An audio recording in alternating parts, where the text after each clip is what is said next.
విజయవాడ సమీపంలోని పోరంకి శ్రీ వెంకటేశ్వర స్వామి ఆలయంలో 22వ వార్షిక బ్రహ్మోత్సవాలు వైభవంగా జరుగుతున్నాయి.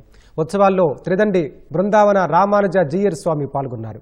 శ్రీ పద్మావతి గోదాదేవి సమేత వెంకటేశ్వర స్వామికి పంచామృత స్నపనం, తిరుమంజనం, అష్టోత్తర శత కలశాభిషేకం శాస్త్రోక్తంగా నిర్వహించారు. స్వామివారి సేవలో భక్తులు భాగస్వాములు కావాలని త్రిదండి బృందావన రామానుజ జీయర్ స్వామి పిలుపునిచ్చారు. ఈ ఆలయానికి ఒక ప్రత్యేకత. బ్రహ్మోత్సవ సమయంలో విశేషంగా అష్టోత్తర శత కలశాభిషేక మహోత్సవం ప్రతి సంవత్సరం అంగరంగ వైభవంగా జరగడం ఇది ఒక విశేషం. ఈ ఆలయానికి ఉండేటువంటి ప్రత్యేకత, ఇక్కడ మహిళా గోష్ఠి వారు ఈ ఆలయాన్ని నిర్వహణ చేస్తున్నారు. స్వామివారికి జరగవలసినటువంటి కార్యక్రమాలన్నీ పురుషులతో సమానంగా మేము అంతకంటే ఒక అడుగు ఎక్కువే చేస్తాం అనే రీతిలో పద్ధతి ప్రకారంగా భక్తిగా శాస్త్రీయంగా జరిపిస్తూ ఉన్నటువంటి ఉత్తమోత్తమైనటువంటి ఆలయ మహిళా కమిటీ.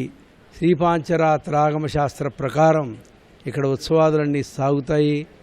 అలాగే రేపటి రోజు కళ్యాణ మహోత్సవం, భక్తులకు సమారాధన కార్యక్రమాలన్నీ కూడా విశేషంగా సాగుతున్నాయి.